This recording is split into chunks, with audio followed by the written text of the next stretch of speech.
o texto e a vida da Virgínia me fizeram pensar, assim, né? Os livros e tal. O que é ser normal, né? A gente fica colocando essas caixinhas. Quem é normal? São as pessoas de bem? Pelo amor. Então não quero ser normal, de bem, não. né? Que todo mundo sabe de quem a gente está falando. De quem estamos falando. Então, assim, quem são os normais, né? Quem são Então, assim, eu acho que assumir a própria loucura, ou então você... na peça também tem essa coisa de excesso de lucidez, que é loucura, né? Então, assim, será que os loucos Isso são... é uma frase da Virgínia. Não, é minha. É sua, você coloca na peça. Eu coloco na peça, que é uma reflexão que eu já tinha, disso assim,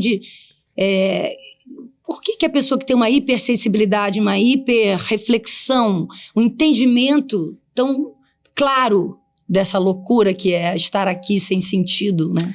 Isso é que é loucura, porque a pessoa não aguenta. Muitas vezes não aguenta ter tanta clareza e sensibilidade diante disso aqui, do entendimento, do não sentido. Queria escrever uma outra coisa, de repente, para eu fazer como atriz, não sei.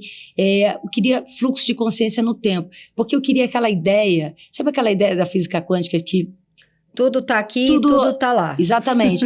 E eu queria falar assim, poxa, como seria maravilhoso se a minha consciência pudesse falar, pudesse visitar lá atrás, sabe aquelas coisas tinha aquele filme alemão, qual era aquele? Corra Lola? Ai, demais. Lembra? Lembro. Que Corra, Lola, se corra. Fosse assim, se fosse assado, se você tivesse pego outro caminho, pra caramba. Né? Então eu ficava pensando muito nisso, assim, como seria assim lá atrás, se eu tivesse pego outro caminho, esse parará, e no futuro, como seria? E eu estava afim dessa brincadeira do fluxo de consciência no tempo. Aí ela falou, mas você tem que ler Virginia Woolf, que ela fez isso de maneira brilhante. Foi isso que me levou para Virginia. Entendeu? Por que você decidiu fazer a peça, você escreveu, você é a dramaturga da peça, nos últimos instantes da vida dela? Porque eu pensei assim, olha que momento rico.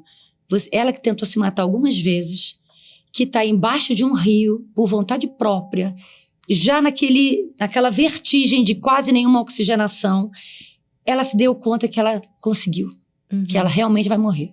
E o que passou na cabeça dela? Qual foi a retrospectiva da vida?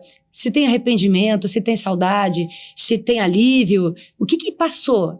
E aí, sempre falam essa coisa, né? Num átimo de segundo, sua vida passa, quando você está prestes a morrer. E aí eu pensei, isso dá uma peça, você está morrendo e de repente vem a vida.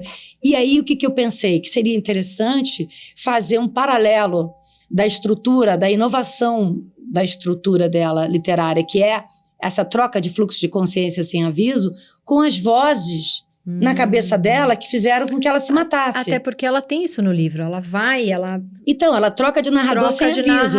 Essa foi a inovação da literatura dela.